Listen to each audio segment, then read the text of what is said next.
Who here has been to a Birds of a Feather session before? Okay, cool. You know what to expect and that there's nothing to expect. For those of you who aren't here, this is a pretty informal session. We'll do introductions up here, but the idea is it's just a big discussion. So if you have questions you'd like to talk about, we'll talk about the projects that we're involved with and the things that we do. If you have questions, we can try and answer some of those, or by looking around the audience, there's people who have a lot of expertise in different things in streaming and IoT type items. So we're always happy to engage that way and kind of facilitate discussion. So that's the kind of loose feel for how this happens.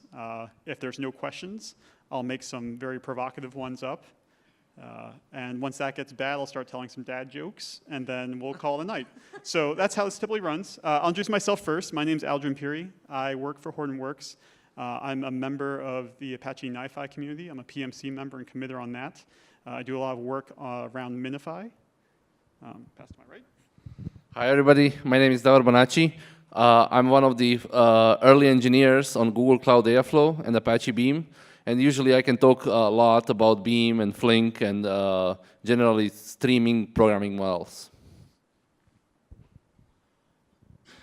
My name is Karthik. I'm one of the co-founders and the chief product officer for a company called Streamlio. Before starting Streamlio, I was managing the streaming infrastructure at Twitter. So essentially where Apache Heron was created. And now with Streamlio, we are productizing Apache Heron and Apache Pulsar, which is a project again came out of Yahoo for their messaging and ingestion requirements. Hi, everyone. My name's Jeremy Dyer. I'm currently the product manager for Hortonworks Dataflow, working for Hortonworks, of course. Previous to Hortonworks, I spent a lot of time in IoT development at a consulting firm, so nothing as cool as these guys, but just a lot of hands-on IoT experience. Cool. That's our intro. We have a pretty small. I'm not gonna do that. Joe did that. The NiFi meetup. We'll skip that. But so, any questions? Yes. What are you gonna do with the scanning of the badges when entering the rooms? Question was what we're gonna do with the scanning of the badges. I'm not gonna do anything with them. I assume it's gonna lead to sales leads and stuff like that if I'm just gonna be practical about it. But I don't know how that goes. So. I just built. Did you opt out? Or it? Did you see that? Of course, come on. Like, I always opt out. We just build the tools that let them collect the data, and then they derive stuff from that, right? With the powerful tools that are available on that front. So it'll go into our data lake. I think is the right answer, right? So yes. So I was tempted to ask whether you are thinking about a streaming data or more of a batch data at that point. When you collect, whether are we doing something in real time or no? No, but this scanning is, I would say it's streaming. No, it's batch. Mm-hmm. Because it's like on one device. Yeah. Well, so actually the way it's interesting because, sorry, I forgot we were recording. So actually that's sort of interesting you asked that because I think about the same sort of problems, but what we're doing here is kind of a common enterprise problem, right? So they're scanning these, right? But they're sort of keeping them, the eventing company is sort of keeping that data and then passing it on to us in sort of a batch manner, right? So it's kind of interesting because we look at that and we think, oh, that's streaming, that's cool, but it really kind of isn't given the way it's sort of captured today. So we'll probably get it 2 or 3 days later, so. Why don't we implement that in NiFi?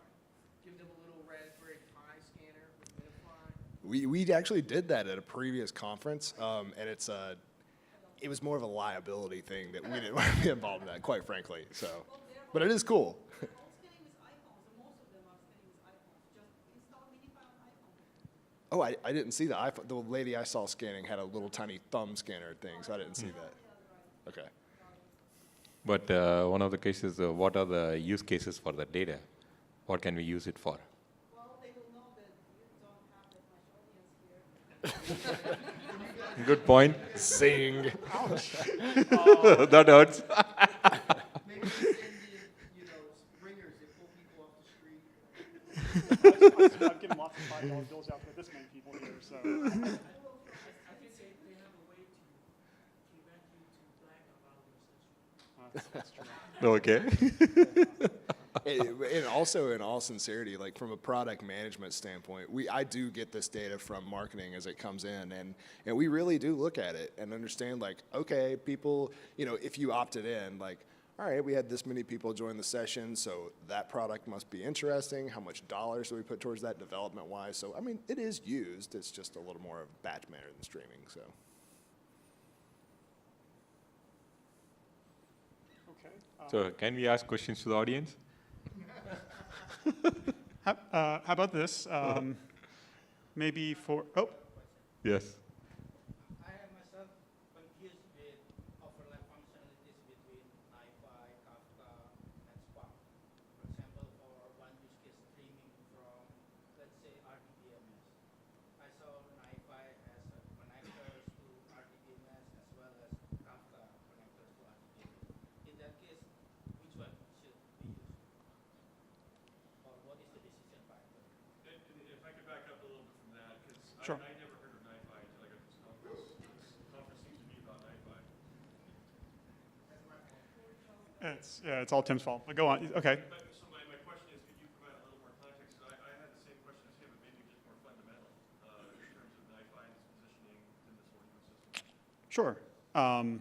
So NiFi, I guess in the broader scheme of things, right, 3 technologies were mentioned. I'll look at those broadly from the perspective of processing framework, look at like message brokers or, kind of connective tissue, for lack of a better word, and then kind of ingest, to put in very kind of simple terms. So NiFi itself is pretty good at that first part of handling ingest and data collection. Some tools that are familiar, maybe to kind of put it for some like synonyms right there, are going after equivalent functionality. Things like Flume, for instance, or Camel were some of the things when NiFi first kind of came about that it kind of mapped to. So this problem of enterprise kind of integration to bring together disparate sources and sinks of data, so producers and consumers.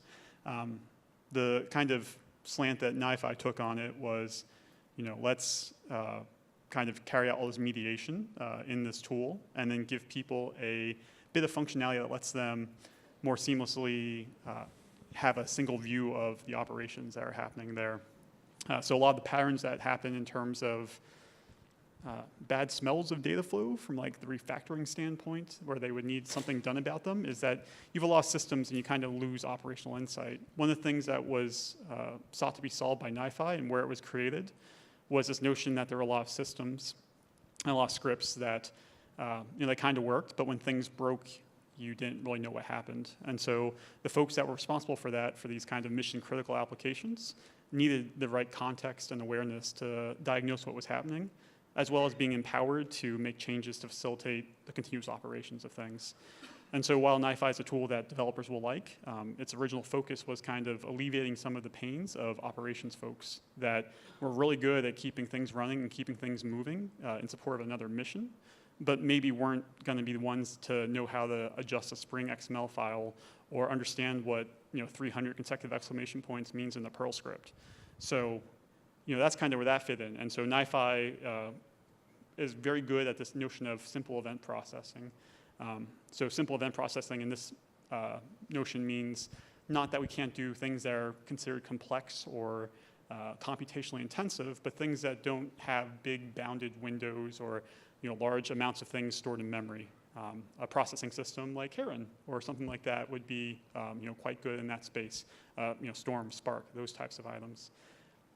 The way that Kafka kind of fits into this then, that's like a messaging technology where that might be one of the systems that does great fan out to feed a system that's like a Heron or a Spark or Storm. These very like massively big computes that are bringing information in and doing some of that very complex event processing, big windows of data, doing these aggregations and things like that. So that's my quick sketch. Anyone else like to fill in on top of that? Go for it. You look like you had an answer too. Yeah, I can go first. You add a variety. Okay. So another system that you might want to consider is Apache Pulsar, which is a brand new or a year-and-a-half-old system, came out of Yahoo. which is a more of messaging systems, so which is it has been rewritten after we had a lot of experiences with Kafka and its various issues. And so one of the key things that it brings to the table is separation of serving and storage, so that you can independently scale storage as well as serving, depending upon which one is important. So another aspect that brings into picture is what you call infinite amount of storage. Because of the fact you can keep adding storage nodes, it has infinite storage, and you can store the data forever in a pub subsystem, and you can even do analysis on the data itself. So it has been, in fact, one of the high properties is the Yahoo uses only one cluster of Pulsar for the entire organization, because it allows you to carve out resources at a multi-tenant level for each teams and quota management and everything. So it has a lot of connectors and everything. And as your name, I forgot your name. Aldrin. Yeah, so he pointed out, so you could use Spark Streaming, Heron, and all the various other stream processing frameworks. But one of the key use cases that we found out is, most of the stream code use cases, at least that we found out, is was very simple data routing, content filtering, content, what do you call, aggregations on a window. So if these are all the very simple these things, we have another take, something called serverless functions. What we have in Pulsar is called Pulsar Functions.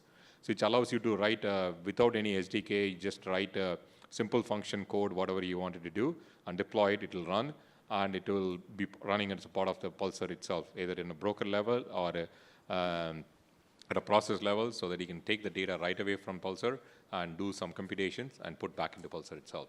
So rather than bringing like heavy frameworks like Spark and Storm, Heron, and all the various stuff like that, instead, if there are small computation capabilities, you can use it within the pub subsystem itself rather than bringing another one.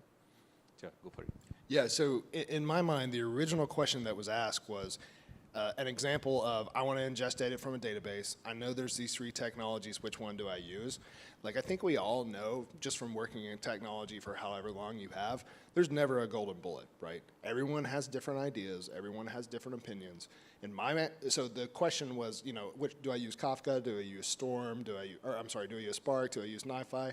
Like, really, in my mind, and it doesn't have to be just those three techs, but it's all of them, right? I mean, it really is, because if you're talking about database ingestion and you want to do CDC, chances are you're going to have, it's going to be really hard to use a tool. So NiFi is really good at querying a database and giving you results. But chances are, if you're doing CDC, you want to monitor a T-log, right? Chances are that's going to be some kind of sort of binary C++ implementation. So as a bridge between getting from, you know, NiFi to where, or the database to NiFi, you're probably going to use Kafka. Kafka is going to be somewhere where that binary implementation is going to read that T-log, interpret it, and then put it in Kafka. From there, you're on a bus. It's distributed. It's dependable. It's durable. And, you know, or Pulsar. I mean, whatever it is you're using, right?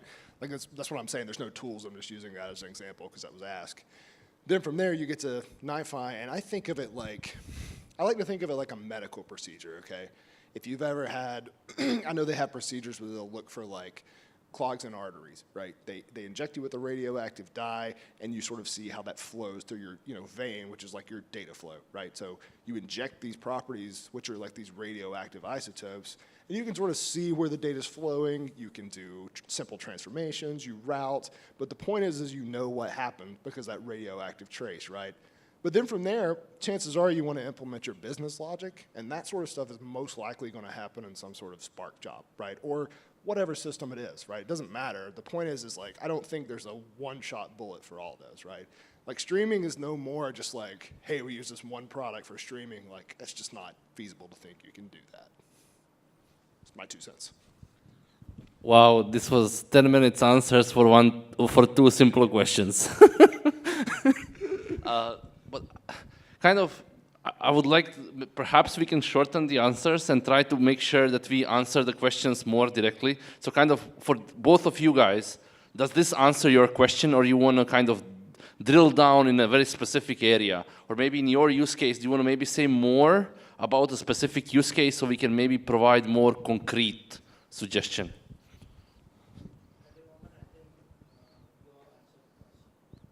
Okay. We've Yes. done that in 9 minutes either. We need the 10 minutes. Okay. Yeah, go for it. Two questions regarding streaming analytics manager. One is it open source? And two, are you positioning it as a replacement of NiFi or more as a complementary to NiFi? Wanna talk? Love how you came at me. Yeah, so it's. Do you mind repeating the question? Because back here we can't hear it. Yeah, so I'll try my best to do it from memory. So the question is Streaming Analytics Manager, or SAM, which is a Hortonworks product, is that open source? And if so, what was the rest of the question, Bernard? Is it a replacement to NiFi or a complement? So the answer is SAM is open source, but it has a different license. And the reason it has a different, it's AGPL versus Apache 2. There are some binary bits inside of that prohibited us from making it a Apache version 2. Okay, so it is open source, but it is a little bit more restrictive, and that's just a licensing constraint we're unfortunately bound to. It's definitely not a replacement, but it's very similar to what I described in that maybe you could think of it this way in the example I talked of earlier. It would still require on Kafka, right? Because that's actually the only thing that can feed SAM today, okay? But it would kind of marry some of that complex event processing where instead of using Spark, you might use it. In the example I said earlier from Kafka to NiFi to Spark, it would sort of change the Spark piece, if you want to think of it that way. Does that answer your question, sort of?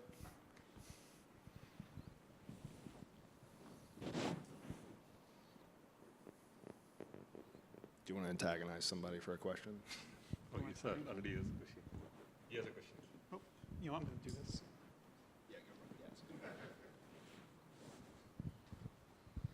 Yeah, I know last year there was some talk about some minify command and control mechanisms. Can y'all expand on what work's been done with that, and maybe flow management similar to the registry is, you know, with NiFi, same with minify? Want to do it, Aldrin, or me? I think Davor should do it, actually.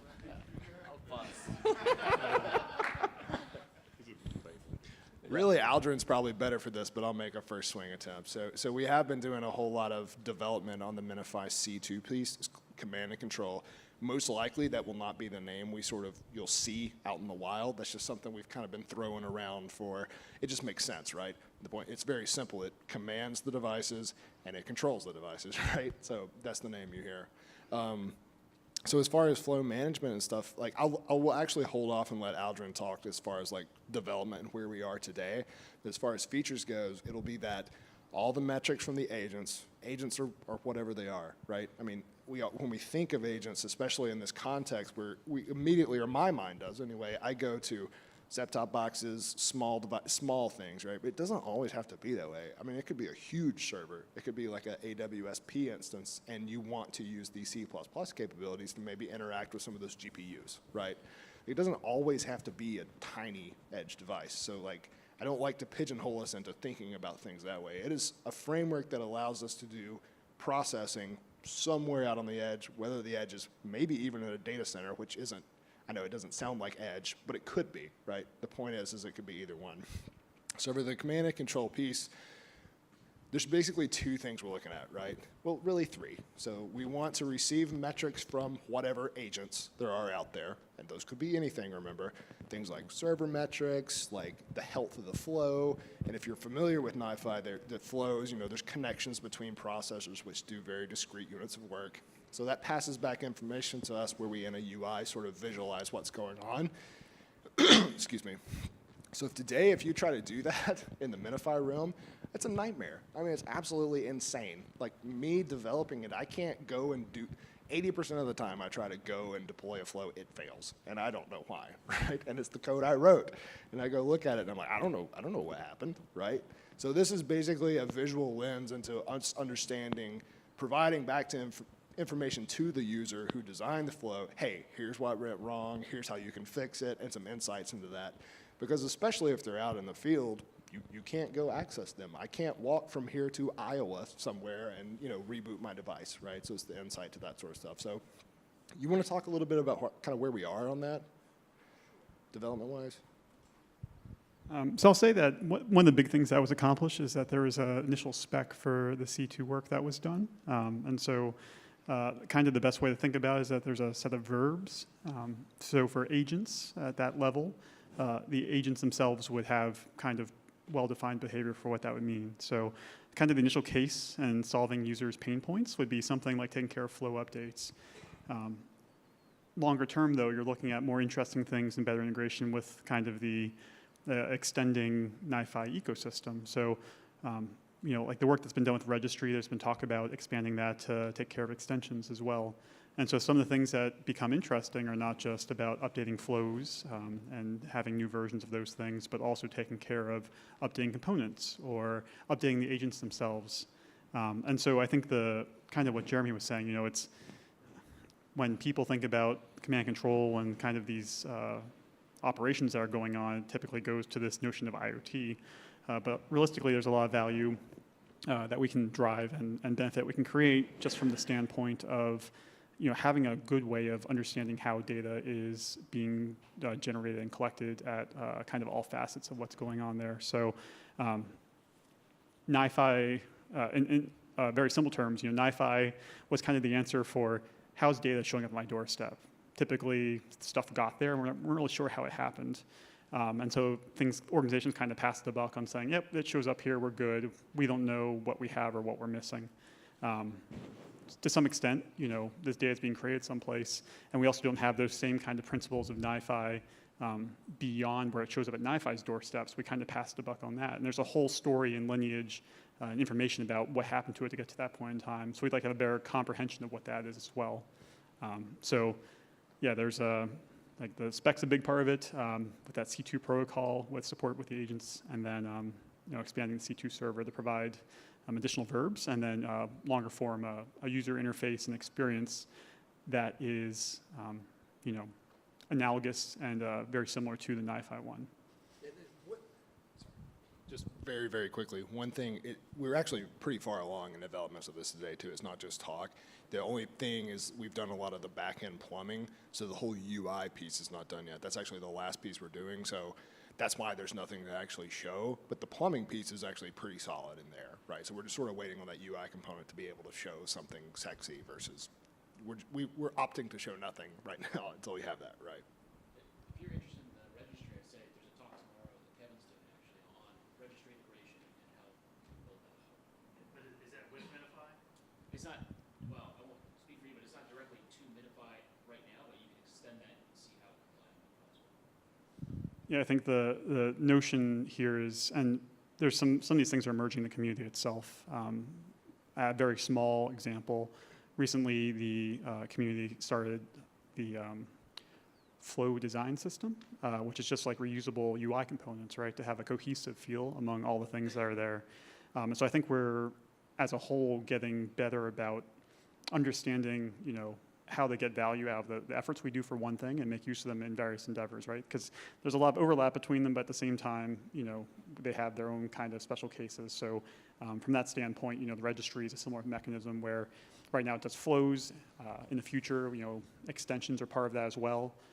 And then, you know, looking at how this all integrates with pulling flow updates or extension updates, right? It's just building off these other things that we've done and being pretty smart about you know, how that can be extendable to other use cases and scenarios.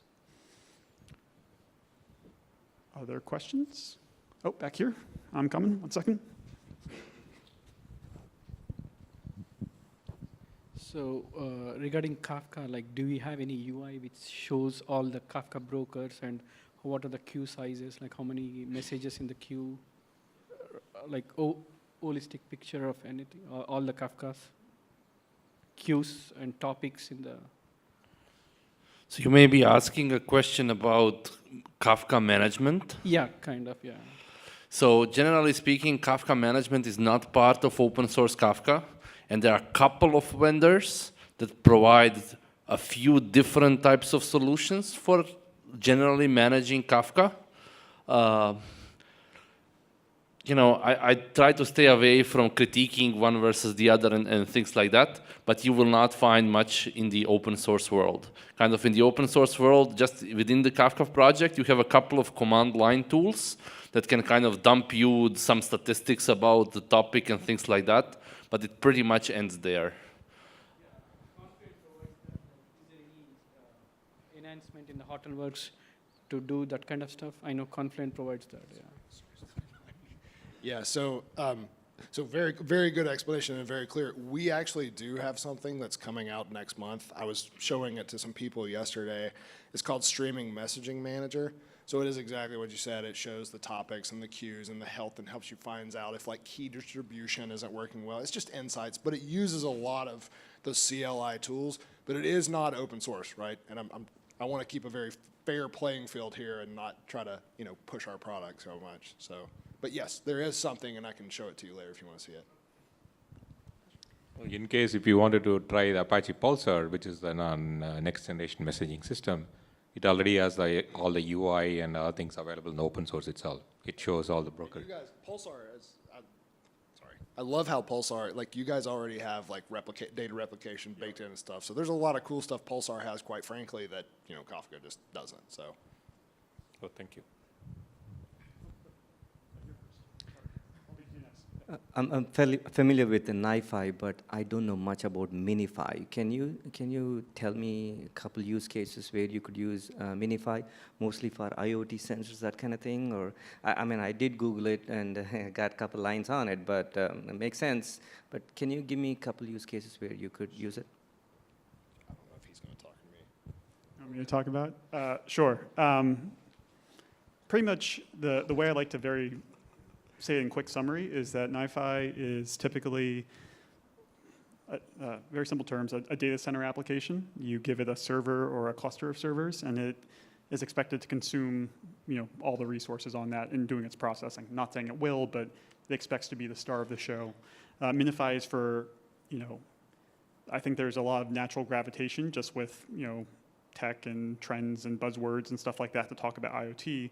But MiFi, I think, from my viewpoint, is more about just the standpoint of any place where it is not the star of the show, where there are systems or processes that are, the core value of what that machine is doing, whether it is something very small like a sensor, or even, like someone mentioned, a full server where it's doing a lot of impressive business application stuff, and you're just trying to get some logs off of there, right? The function that's happening is kind of minuscule and compared to what's going on there, but what we're doing is just having a small footprint that allows it to interface with that data or that process, and then start sending information along by extending and also extending the reach of NiFi's core principles of things like provenance and that command and control and operational viewpoints into things.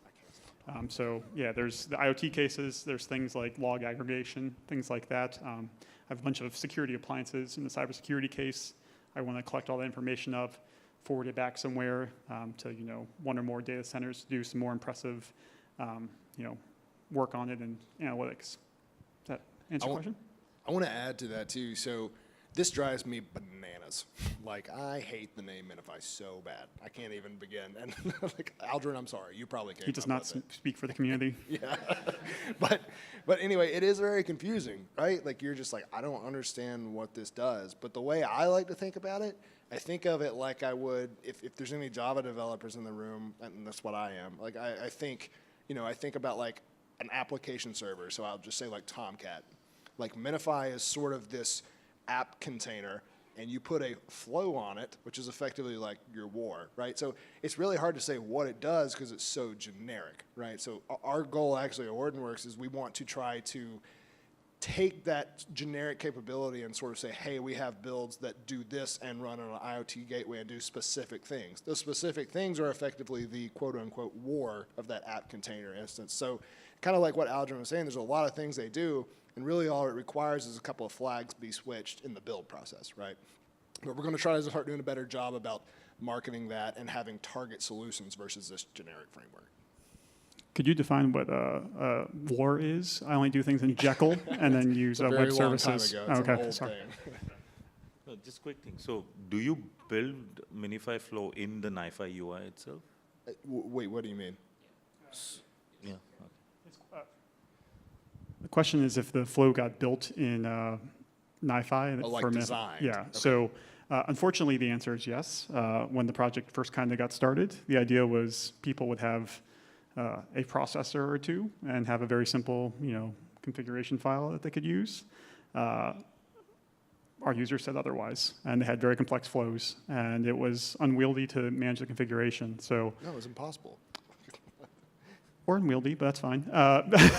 No, but yeah, so that's how it's done now. Part of the stuff that Jeremy was talking about in terms of enhancing that user experience and making things better are to minimize the impedance to kind of get a flow done. So, other UI components that let you have a design process similar to NiFi are definitely some of the goals from that end.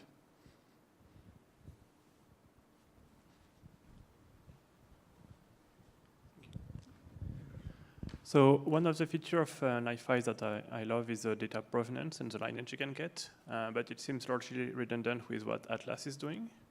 So do you have plans to kind of integrate the both? Yeah, so actually what we're planning on doing, we're going to introduce a component where more native to the NiFi ecosystem. So like today too, like if data is flowing from one cluster to another cluster to cluster Z, whatever, through all those clusters, it's really hard because it's just stored in a file. It's basically an index, right? It's in a Lucene index, right?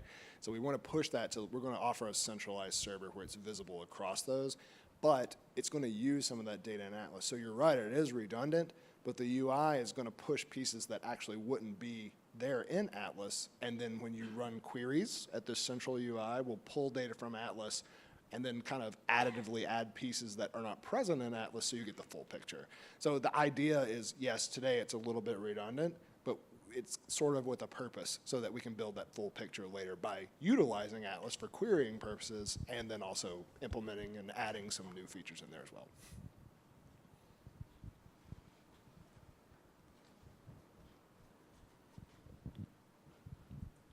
Actually, I have two questions. First question is like when the data flows from one point to other point in NiFi, is data being encrypted, like the messages and everything which flows? Wait, I missed that, sorry. So is the data encrypted when it is flowing through, is in motion? Yeah, so today it is not. Actually, the content repository, you need to talk to this guy up here, Andy. But so the provenance, there's 3 repositories inside of NiFi, okay?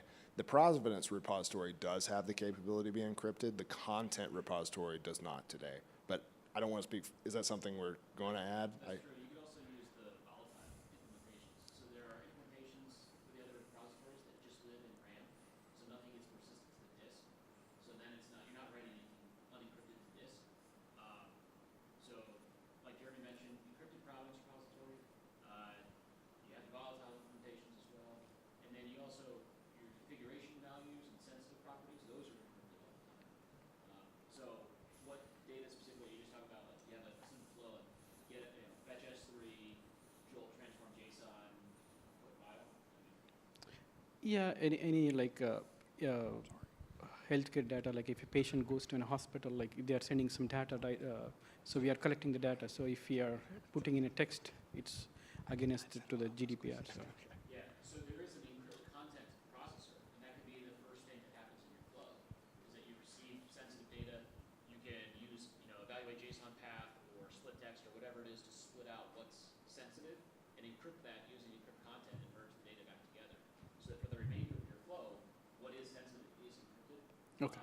You can do that using symmetric or asymmetric algorithms. There's PGP is supported by default, as well as a variety of AES implementations. Okay, thanks. And can we execute multiple flows at the same time in the NiFi, or like it's only one flow which gets executed? Like, can we assign some quotas, like to the? Can we assign some quotas to the flows, like which flow can take prioritization? So from an initial standpoint, let me say that NiFi, in terms of how the canvas is laid out, is considered just a big open blank page. You can do whatever you want on it. And so we don't make any constraints on what that is. So there's a whole bunch of processors and components. Some act as sources of ingress. They bring data into the system. Some act as egress. And pretty much you can make as many different paths as you wish, right? So I think generically the answer to your question is yes, you can, you can have multiple. I forget if you asked if you can or can't, but you can have multiple different data flows within a given system. In terms of how you handle, when you're asking about where information goes? Are you looking at it from the standpoint of resources, or are you looking at it from the standpoint of safeguarding information? So resources. So right now, there's no isolation of resources. So like if you look at, So basically, I have two processes. I want to allocate more resources to one. so there are ways you can give more tasks that it effectively gets more slots in like the time sharing that happens, right? There's a different, not to get too deep into the weeds, but at a high level, there's a kind of overall orchestrator of the system and assigns tasks out to different processors. And so you can assign a relative number of them so that it has a higher ratio, so it executes more frequently. But in terms of like binding a given path or a different flow to a certain CPU limit or something like that, we don't have like that kind of resource isolation, right? So we have some more abstract concepts in terms of how that works, but nothing that's like limiting to this much CPU, if that makes sense. Basically, there are two tasks, and I want one task to be performed faster than the other one. There's some different things like you can assign like there are things that you can tweak and tune to kind of support that, right? In terms of how often it runs, as well as how many tasks it gets, so it supports different levels of parallelism. But so we have those kinds of abstractions, but nothing that's gonna say like I want to reserve a core for this particular thing, if that makes sense. Okay. Question? Okay. A lot of people are asking questions. That's good. One last question. Apache Pulsar. You said it's better than Kafka, and it's designed learning from Kafka, and it's all good. Yes. So is it part of the Hortonworks ecosystem? It's supported by Hortonworks. How does that work? It runs independently, or? So currently, like I don't think Hortonworks supports Pulsar yet because it's relatively a new project, but it has been in production for 4 years at Yahoo, and quite a few companies picked up and are running in production right now. And again, Pulsar was designed based on all the learnings that we heard from Kafka and all the traffic patterns that we used to handle. Then in addition to, I would say Pulsar is the 4th rewrite of the messaging system experience in the decade and a half at Yahoo. So to summarize some highlighting features on Apache Pulsar is, first is durability. It uses more transactional like write-ahead log for the messaging itself. So every message that gets published, it's first flushed to f-synced using a journal before it gets into the data area during the period of time. So which means not only the data is replicated across multiple replicas, it also pushed to disk. So which means failure is not a problem. Then it also uses a 2-level architecture where the storage is separated from the serving layer. Broker layer and the storage layers are separated out. So which means you can scale each one of those layers independently. And so that one of the properties that comes out of that is you can have infinite amount of storage. So which means you can retain your data as long as you want and replay it. For example, in the case of model building or model replaying, you might want to replay the data year worth of data, right, in order to rebuild the model, right? So you can do those kind of applications on it. Then the third one is like it uses what you call as a segment-based architecture. In Kafka, one of the issues is one partition is assigned to one single disk. Then your partition size is bounded by the size of the disk that you write. So if you want to move to a different disk as the partition overflows, then you have to do rebalancing and all the various things, right? So whereas in Pulsar, like it divides the partition into multiple segments, and the segments are sprayed into the storage. So as long as any 3 storage nodes are active enough, then we can continue to keep writing data into Pulsar itself. So that is another cool, and rebalancing and other things, there is no issue at all. There's no notion of rebalancing. The data is already available in replicas, and if the replication factor goes down because of one storage node goes down, background tasks will kick off, and that tasks will automatically take care of make sure the replication factor is as much as it's desired to be. So the kicking of the replication factor depends on, for example, maintenance window of 1 hour means after 1 hour only it'll kick off. Because sometimes people just repair the machines or do something with it, so that same machine can be up but the data will be there, so which means there's no need to replicate, right? Then another cool feature that we have is, as you pointed out, geo-replication is inbuilt as a first-class citizen. So Yahoo does for 8-way replication from one data center to 7 other data centers, and it's a bidirectional, and you can do async replication, and if you're willing to tolerate latency across data centers, you can do sync replication also. Then we have multi-tenancy inbuilt. As I said, the Yahoo uses only one single cluster for the entire enterprise requirements. So you don't need multiple clusters for each team. And because it takes the total cost of ownership of multiple clusters as well as the operations that go with it, right, becomes an issue. So because of that, like Yahoo designed one cluster, and one cluster means you have to have a resource isolation for each teams, because then after that, when some teams are explicitly required some kind of explicit set of nodes or explicit set of brokers for serving, those kind of capabilities and all is required, right? So all those capabilities are there already inbuilt. And of course, in the Apache 2.0 or Pulsar 2.0, we released the Schema Registry as well. So there is an inbuilt Schema Registry already available. And we also do compaction in a very different way. Like everybody must have heard about Kafka compaction, right?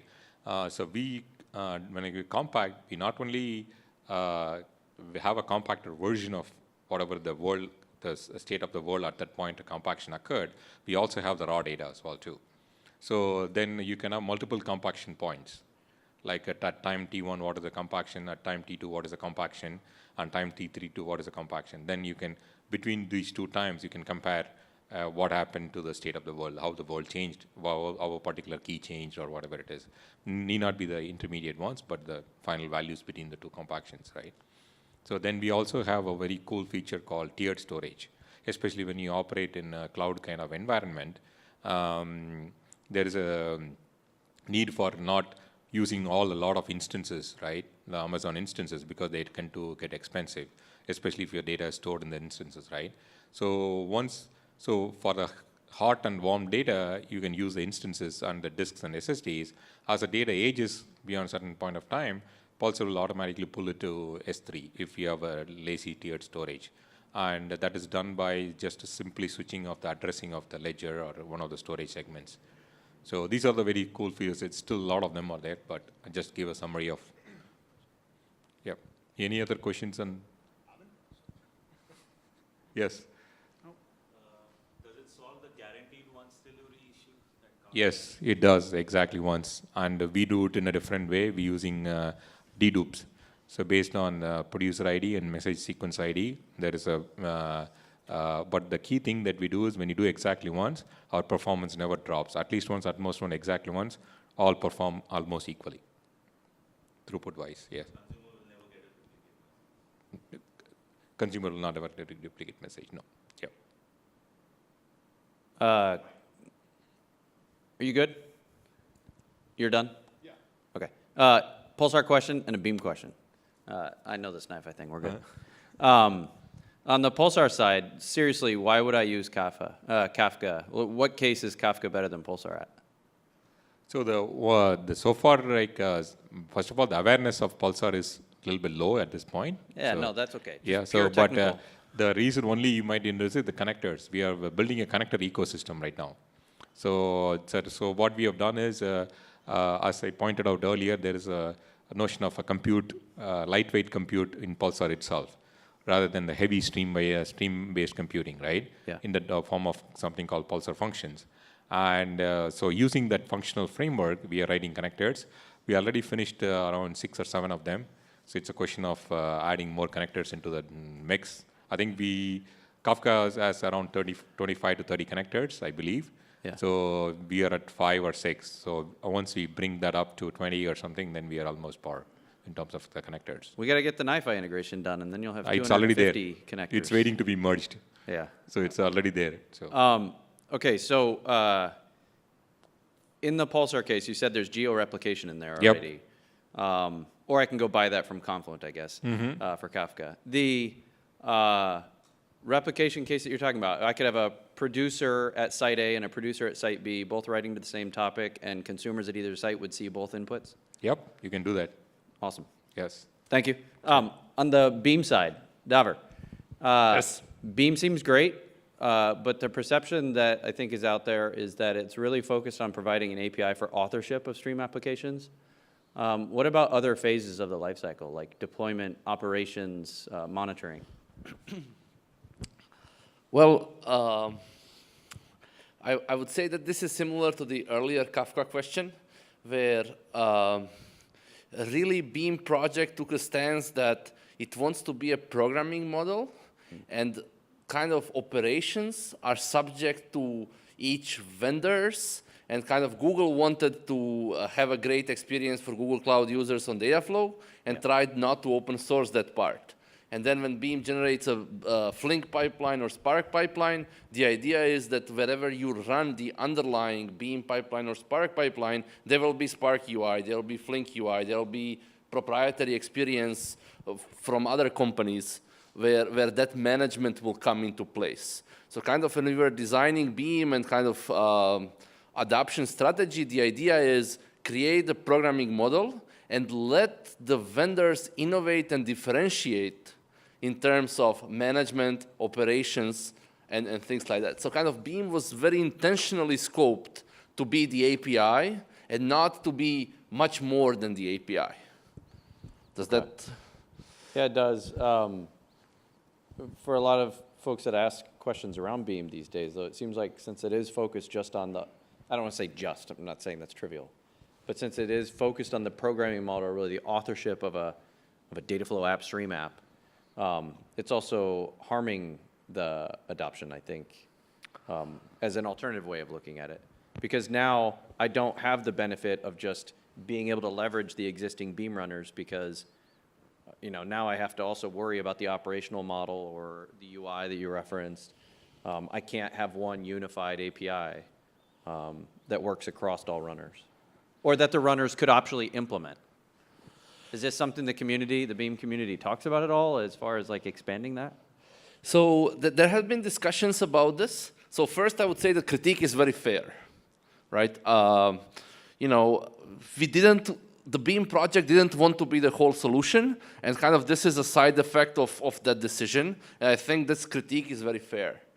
There has been discussions about this, but they are often very related to, all right, can we provide a uniform API through which you can query metrics? Is there a uniform experience where you can get this and that? So it kind of your operational story, if you wanted to build your own UI or your own CI/CD to be equal across runners, but it's never went to as far as we'll create Beam UI, we'll have a way of submitting Beam pipelines in a unique way. Like this was always at the API level, never at the full experience level. But this critique is quite fair. And perhaps that was a side effect of the idea that there will be many vendors, and then basically that would be filled by vendors, and then users go through the vendors to get there. Yeah, I think the issue with the way it is now, it feels, it gives the perception that the only benefit of adopting Beam, or a primary benefit of adopting Beam, is really just to make it really easy for someone to take something that has been authored against the Beam API and then just easily move it to Google, as opposed to truly kind of opening up the API for other runners and vendors to actually go leverage it elsewhere. Does that make sense?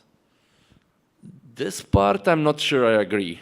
So the Beam API and internals, kind of API towards runners, was quite open. So anybody can come and build a custom runner, build a custom proprietary service. Like anybody can do it. And Beam Project has been quite welcoming to everybody who wants to do it. No, I just mean that from a operation, the life cycle of an application, the authorship phase should be a very small percentage of its lifetime. Mm-hmm. The primary percentage of its lifetime should be, conducting business. Right, mm-hmm. Running the application.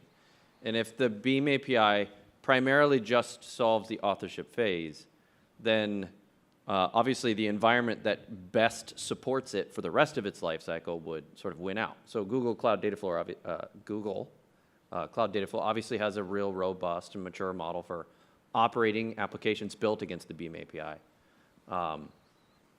Anyway, I think it'd be really interesting to see if the community does kind of evolve its thinking there to support some of these other phases. Interesting. So I would say it would probably not happen in the short term, but it's kind of worth thinking about how Beam API differs from other APIs. So for example, Beam API was designed over 15 years of experience running these pipelines at Google. And it's quite unique in the ways it approaches certain parallelization problems that happen in scale. So if you see, for example, the source APIs in Beam or splittable do funds in Beam, like they are kind of quite different in terms of their capability and how they can parallelize things that most other engines will choke on. So I would say lots of thinking in Beam is more developed for running applications at scale. And Google Dataflow Runner is obviously taking a lot of advantage of it. And sort of outside that environment, engines are not able to take all the parallelization that Beam can express. And I think that is kind of hurting adoption outside the Google ecosystem. I just had a question which adds on to the question asked by the gentleman regarding the differentiation of these three products, NiFi, NiFi, Kafka, and Spark. So can you overlay that to your real-world use case where we have sensors on the field, you have an IoT gateway, and you want to get data from that, do business logic on it using some sort of Spark, logic on it. Can you explain in terms of a real-world use case where each piece fits? And the second question is, do these components... Why don't we do a question at a time? Yep. So then that we don't forget and then so on. So one question at a time. So maybe I think it's worth... So the way I think about this problem is understanding what happens to the data. So first, kind of there is a problem of data collection. I have many sensors, as you described. Somehow the data needs to be collected, and that needs to be loaded into some persistent storage. Then there is a problem of processing the data, maybe finding aggregations on it and figuring out how many active sensors there are, or maybe real-time analytics to see are there any trouble happening on the sensors. Right? So kind of these are distinct problems that different tools are better at than others. So if I were to, simplify things, there is a problem of messaging, which is kind of connecting things. And technologies to do that are Apache Kafka and Apache Pulsar. These are kind of state-of-the-art technologies for messaging. There are some others like ActiveMQ, RabbitMQ. They differ in various ways. But generally speaking, if you are talking about messaging and connecting systems, we are talking about Kafka, Pulsar, and things like that. When we start talking about processing data, which is really thinking about a stream of data comes in, I want to figure out an aggregation, I want to figure out some analytics on that, then we start talking about Apache Spark or Spark Structured Streaming, Apache Flink, Apache Beam. Kind of these are the technologies for figuring out what to run once I have a stream, once it's in the message bus or once it's in a database, I'm trying to figure out something to compute out of that data. Right? That's kind of that group of technologies that have their own pros and cons within their sector. And then NiFi is a great technology that kind of spans it, but really shines on the data collection side of things. Perfect. That's what I kind of figured out too. So I wanted to answer the other question. So one of the key challenges that we found out is like while Twitter, Google, and Yahoo has a manpower to do all these different frameworks and integrate them cleanly enough to work tandemly, So when you go to customers like a traditional enterprise or whatever it is, teaching all these individual framework and getting their job done is like what you call is a high barrier to entry itself. So one of the things that we are trying to solve is how can we simplify things? So rather than integrating multiple different works, so one of the things is the notion of unification. So rather than having independent frameworks, I mean, there are three patterns as Davor pointed out: ingestion, computing, then storage, and accessing the results from the storage, right? Now, can we achieve all these things in one single system? So, or at least, if not for all the use cases, for majority of the use cases.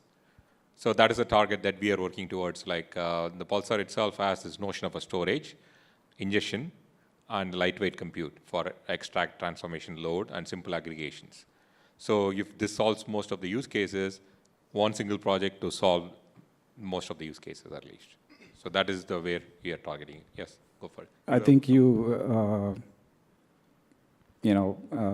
emphasize the point that I was thinking too, right?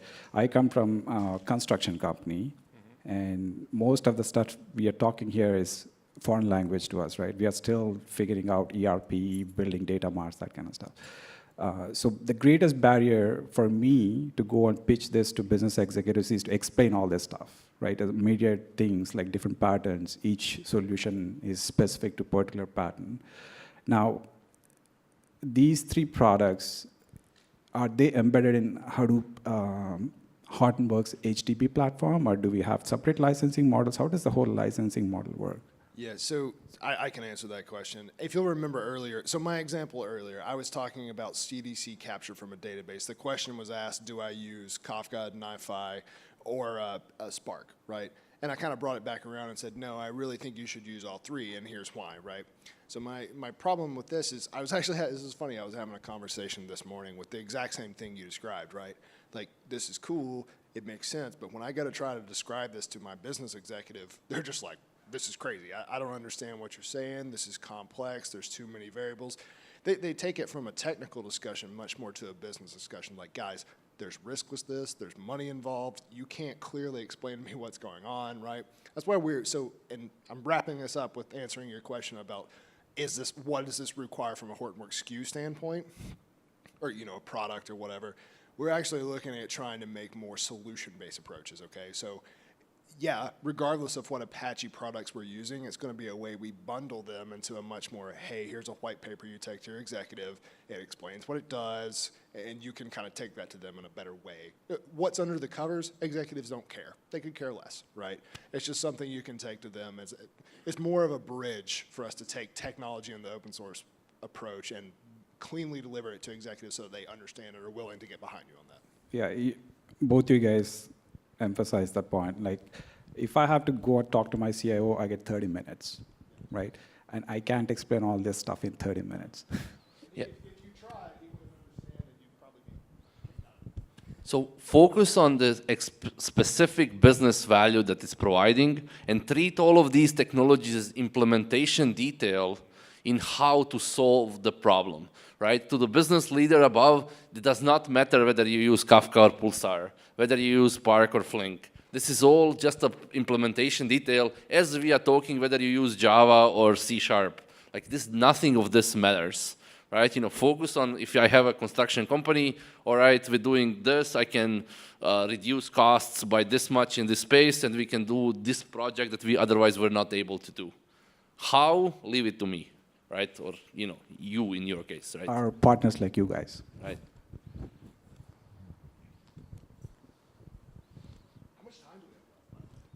We have like 10 minutes left.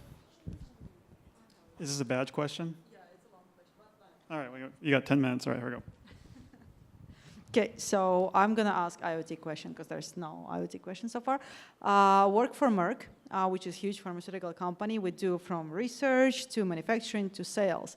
And we do crave for IoT use cases. However, every time that we find something, we hit the wall of the paranoid company that is afraid to give us the access to either sensors or any databases. We have Pi systems, and no one gives us an access to Pi systems. Like, yeah, here you go. Like, we have a server, we can send you the data every 5 minutes.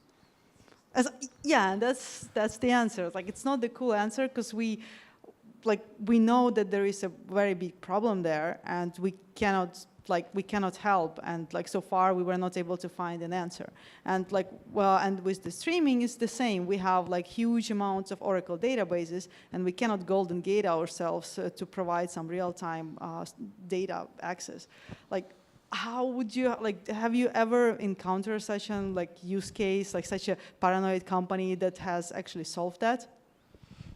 So I would say that this is quite common and not unusual in any particular way. Kind of if you think about the whole world works in a batch way, right?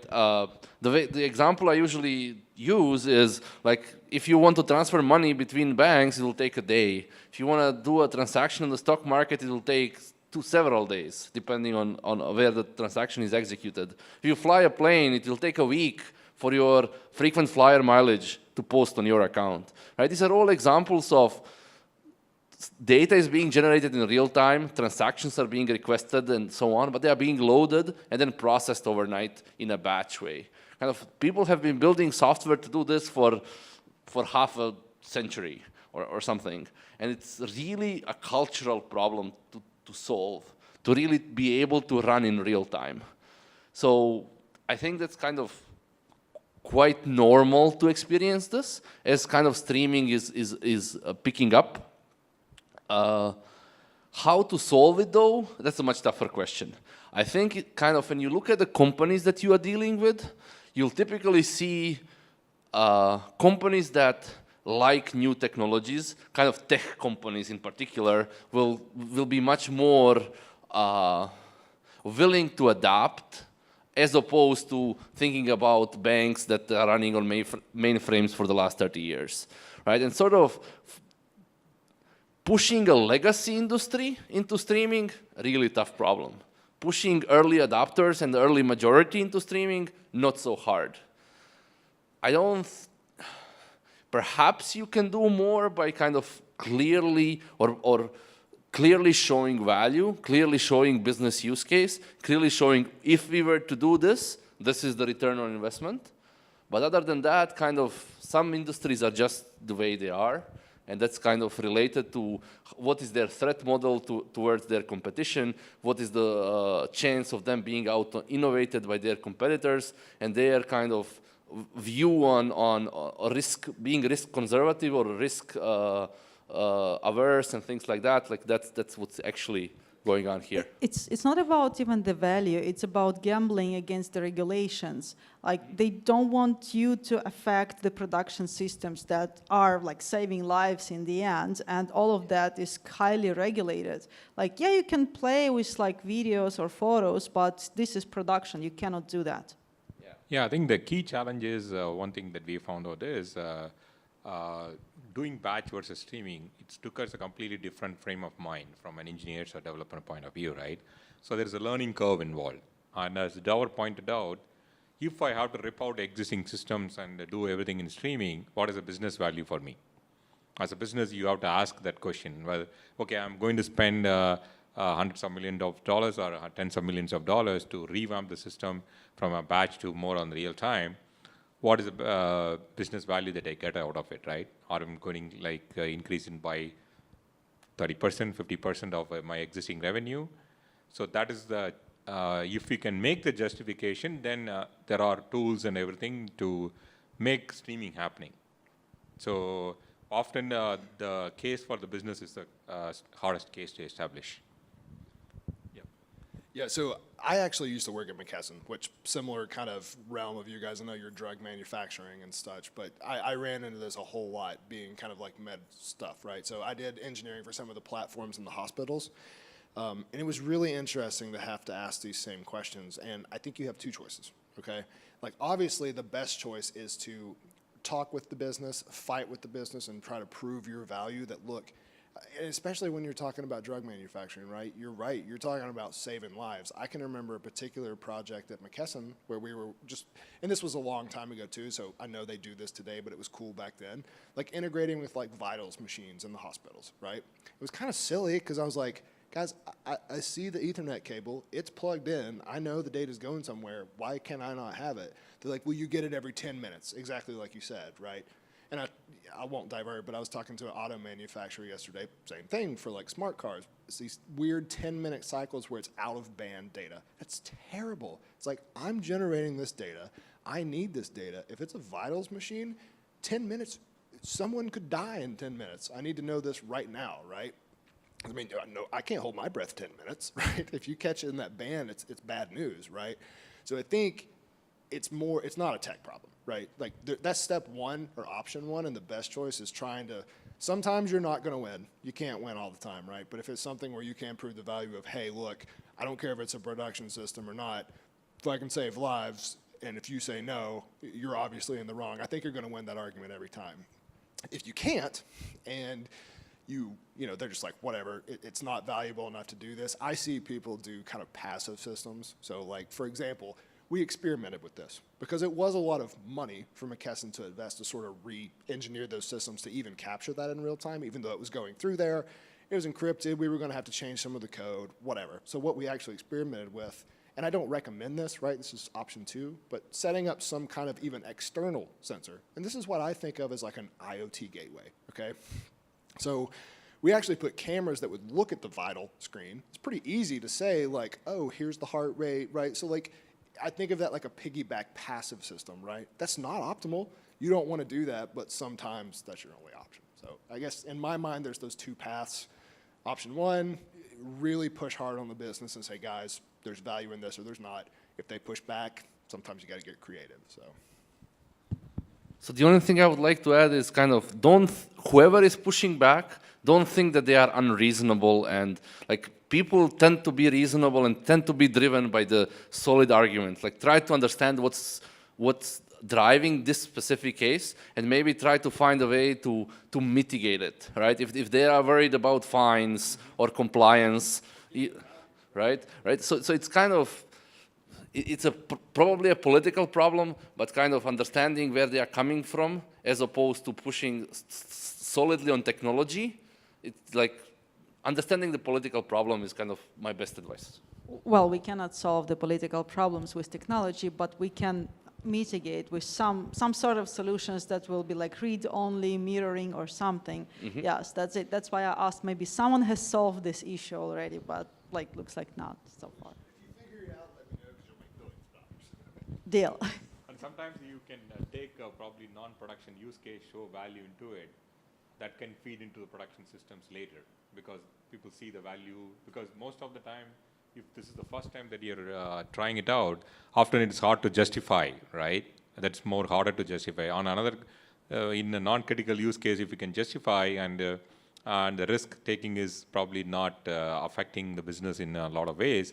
And as people see the value, that could, strengthen your argument for the other ones, production systems too. Yeah, and I would say like a lot of the times those claims are unwarranted too. So in my case of the example I gave about the vitals monitor, I mean, and completely no offense, but the guy that I was headbutting with was a little bit older.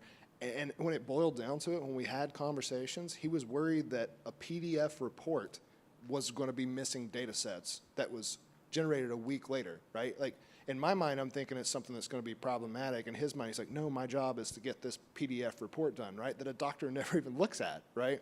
So if you can scratch his back with the, okay, you're worried about that, I can help give you value, you know, versus a contingent thing, that helps a lot too. There's a gentleman in the back with a question. I would also say, I don't think my company is, if you're passionate about this subject, about helping make your company more stream aware, be able to operate on lower latency, sometimes the solution is just to go to a company that gets that. Hortonworks is hiring. That was awkward. Thank you. I'm not a very technical person, so please forgive my question. But how can we resolve the fact that with these streaming systems, the movement of data, while we have provenance, while we know where it originated, how do we maintain who owns that piece of data? Is there a way that you 3, 4 can suggest a way that we do that and make that ubiquitous across data streams, data sets? Hit it, Aldrin. I said you 3. Oh, he said or 4. Yeah. You look to be the lucky one.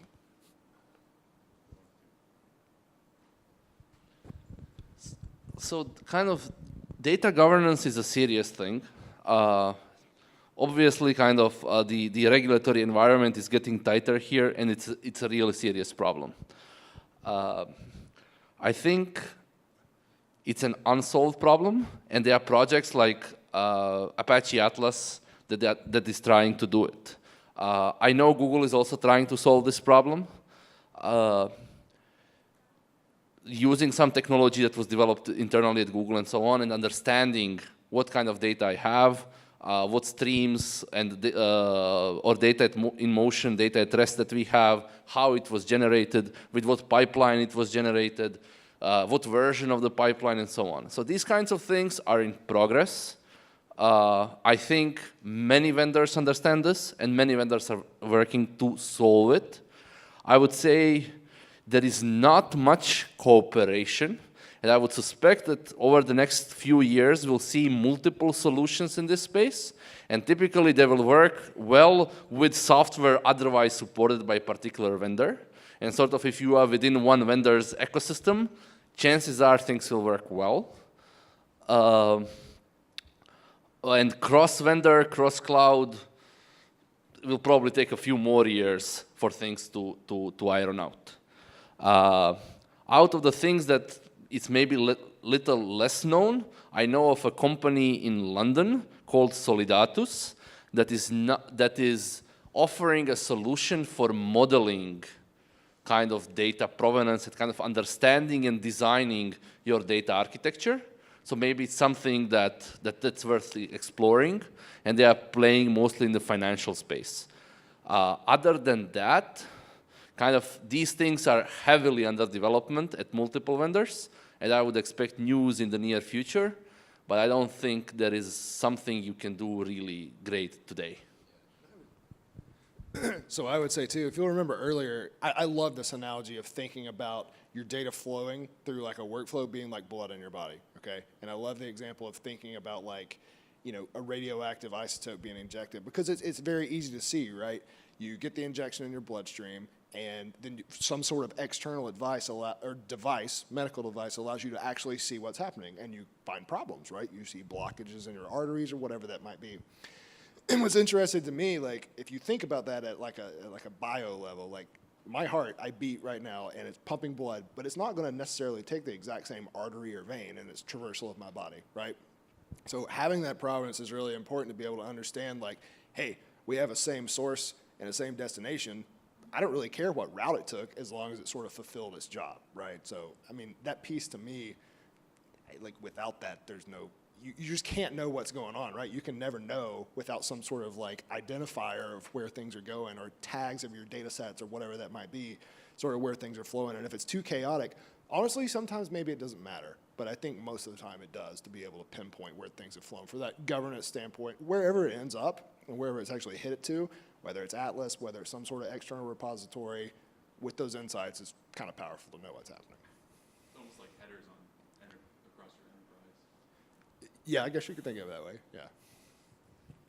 I think that only works if you trust the people and the processes that are processing the data to also make sure that they're handling it according to regulations and policies as well. So it's a tough challenge. I think we're a long way from solving it and having a solution in general. Like, I mean, I completely agree. I think it would be awesome. So once again, back to the analogy, it would be cool if there was some sort of proactive external tool.